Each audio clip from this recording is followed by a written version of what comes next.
ने पाकिस्तान के इरादों को पूरी तरह कुचल दिया है। देखिए।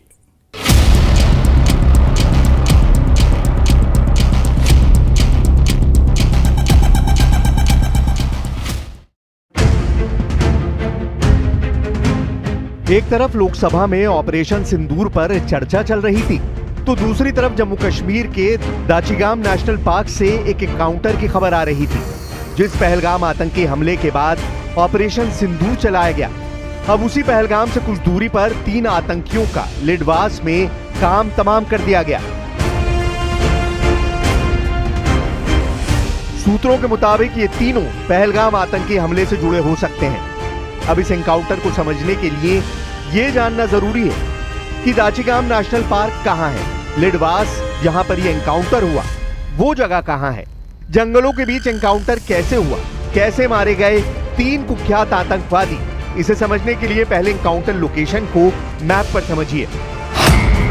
श्रीनगर से 22 किलोमीटर दूर पूर्व में और पहलगाम से 35 किलोमीटर दूर पश्चिम में यहां है दाचिगाम नेशनल पार्क, और यही माउंट महादेव पर ही लिडवास है। यहीं पर हुआ वो एनकाउंटर जिसे लेकर सेना पिछले 1 महीने से तैयारी कर रही थी।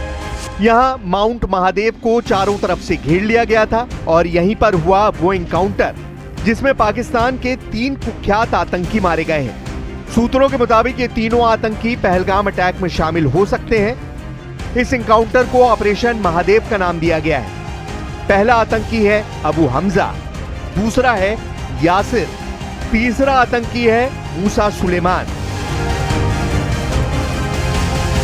ये वो पूरा एरिया है, ये देखिए किस तरीके से ये कदावर माउंटेन्स हैं।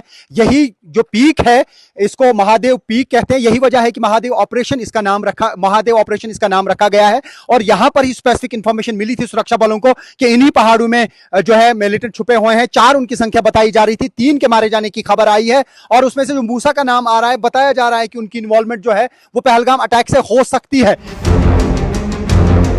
22 अप्रैल को पहलगाम में आतंकी हमला और 28 जुलाई को ऑपरेशन महादेव।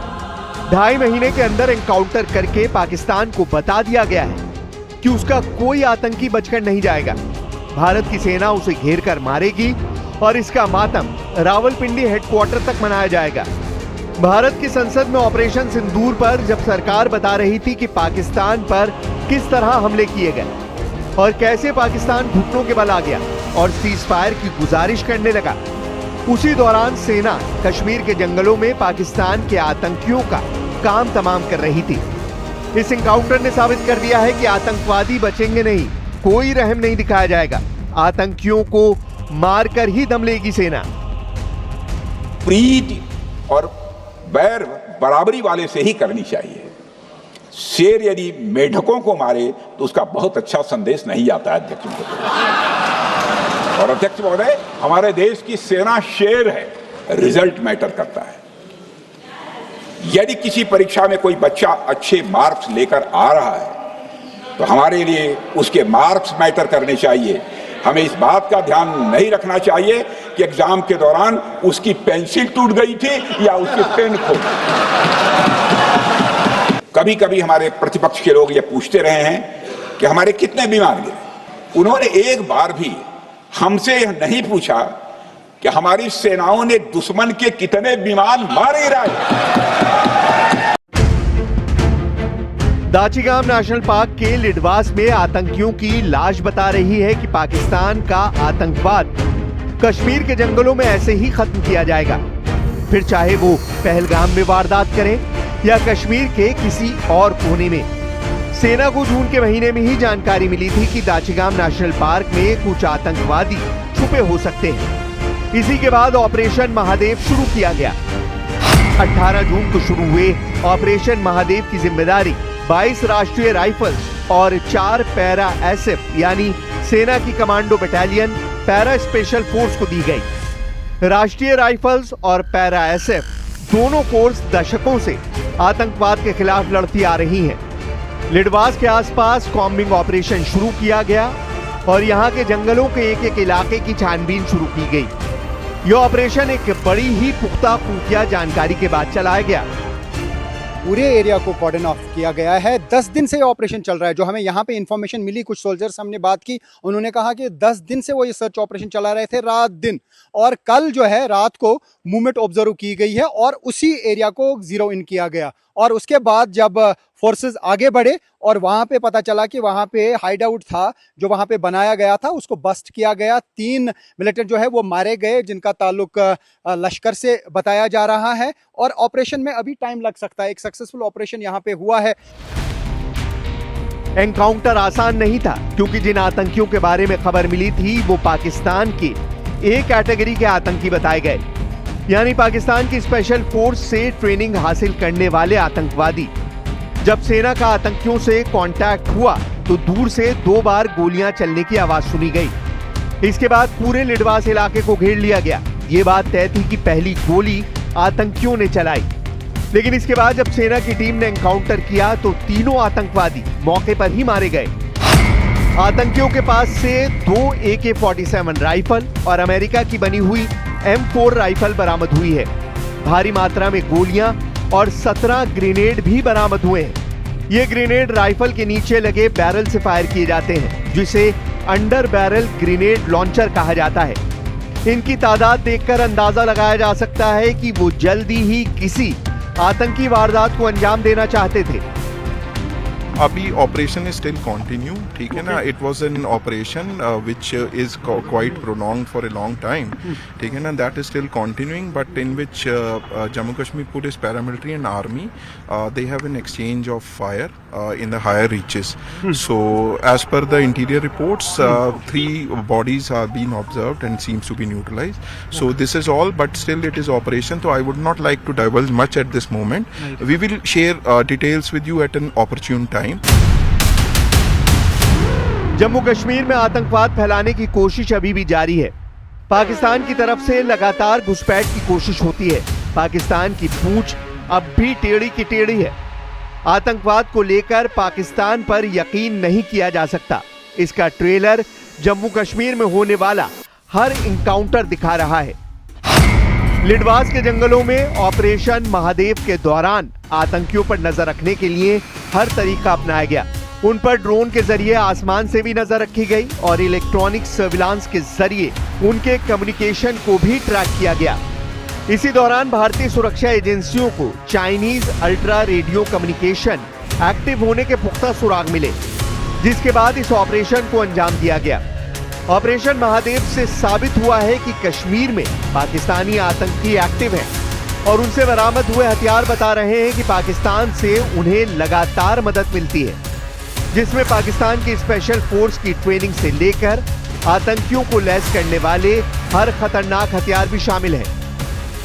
क्या इन्होंने कोई पहलगाम का चक्कर लगाया? क्या पहलगाम के फॉरेस्ट से निकल के इन फॉरेस्ट में पहुंचे? क्योंकि कश्मीर का जो पूरा एरिया है ये फॉरेस्ट रेंज है, चप्पे चप्पे पे सुरक्षा बल तैनात रहते हैं, लेकिन कुछ ऐसे भी एरियाज होते हैं जहां पर चलना बहुत मुश्किल होता है और जहां पर कहीं ना कहीं अगर नजर हटी आर्मी की या जो भी BSF के लोग तैनात होते हैं LOC के इर्द गिर्द, तो वो स्नीक इन कर जाते हैं, इन्फिल्ट्रेट करते हैं, घुसपैठ के साथ ही फिर इन फॉरेस्ट में वो पहुंच जाते हैं। पाकिस्तान में SSG ऐसी फोर्स है जो स्पेशल ऑपरेशन को अंजाम देती है। जिस तरह से भारतीय सेना में पैरा SF यानी स्पेशल फोर्स के कमांडो होते हैं, उसी तर्ज पर पाकिस्तान में SSG है। दोनों की ट्रेनिंग जंगल में युद्ध से लेकर बहुत ही खास मिशन के लिए होती है। पाकिस्तान के SSG कमांडो LOC पर कई आतंकी ऑपरेशन पहले भी अंजाम दे चुके हैं। पाकिस्तान की BAT यानी बॉर्डर एक्शन टीम ने कई बार LOC पर भारतीय सैनिकों की हत्या की है और SSG की मदद से आतंकवादी घुसपैठ भी करते हैं, लेकिन एक बार सेना उन्हें ट्रैक करती है तो उनकी मौत तय हो जाती है। पहलगाम में हुए हमले ने साबित कर दिया है कि इसमें पाकिस्तान की सेना या ISI ही नहीं, उनका टॉप जनरल खुद दिन रात को जख्म देने का एजेंडा चला रहा है। इसमें कोई शक नहीं कि जम्मू कश्मीर में आतंकी पाकिस्तान के जनरल आसिम मुनीर के एजेंडे पर काम कर रहे हैं। जनरल मुनीर ने हिंदू और मुसलमानों को अलग बताया था। इसी को आगे बढ़ाते हुए जब पहलगाम में आतंकियों ने हमला किया तो उसमें लोगों को उनका धर्म पूछकर मारा गया। यह हमला पहलगाम से 6 किलोमीटर दूर बायसरन घाटी में हुआ था। भारत ने पाकिस्तान की साजिश को बहुत अच्छी तरह पहचान लिया था। ऑपरेशन सिंदूर में भारत ने जब पाकिस्तान पर हमले किए तो एक एक हमले में आसिम मुनीर और उनकी फौज को मैसेज दिया गया। पाकिस्तान की नीति और चरित्र को लेकर कोई भ्रम नहीं रहना चाहिए। यह एक ऐसा देश है जो वैश्विक आतंकवाद की नर्सरी है और उन्होंने इसको अपनी स्टेट पॉलिसी का भी एक आधार बनाया हुआ है। अध्यक्ष महोदय, ऑपरेशन सिंदूर के दौरान पूरी दुनिया ने देखा है कि पाकिस्तान में सरकार आतंकवादियों के लिए स्टेट फ्यूनरल का इंतजाम कर रही है और सैन्य अधिकारी भी आतंकवादियों के जनाजे में भाग लेते हैं।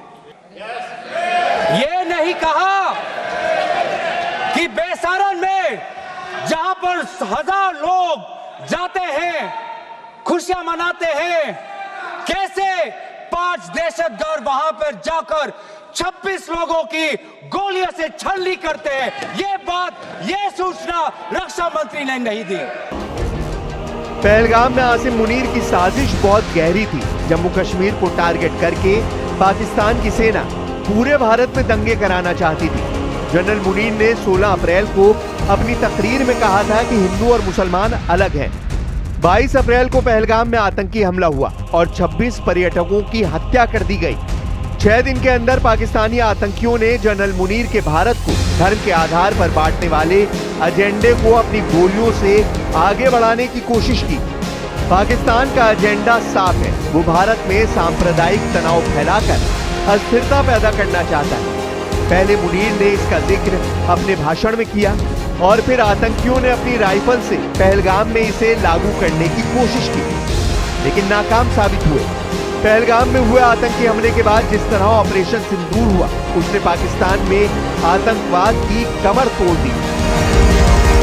It was important to send a clear, strong and resolute message after the Pahalgam attack.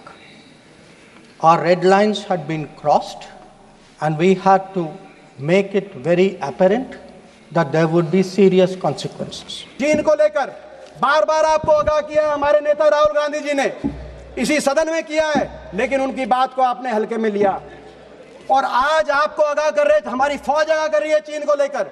जो हमारे फौज के deputy chief of army staff है राहुल सिंह, उनका बयान आया कि चीन ये जो युद्ध था इसमें पूरी तरीके से पाकिस्तान को सर्वेलेंस में, सैटेलाइट में, इक्विपमेंट में, प्लेटफॉर्म में, नेटवर्क में पूरी तरीके से पाकिस्तान का साथ चीन दे रहा था। ऑपरेशन सिंदूर को 2.5 महीने पहले लॉन्च किया गया था और तब पाकिस्तान के मिलिट्री बेस से लेकर आतंकी अड्डों को भी टारगेट किया गया था। इसमें लश्कर और जैश के हेडक्वार्टर भी थे, कई ट्रेनिंग कैंप भी टारगेट किए गए। लेकिन कश्मीर में एक्टिव उनके आतंकी अब भी किसी हमले की फिराक में हैं। हालांकि लिडवास में जो ऑपरेशन चलाया गया उससे साबित होता है कि हर आतंकी को घेर कर मारा जाएगा।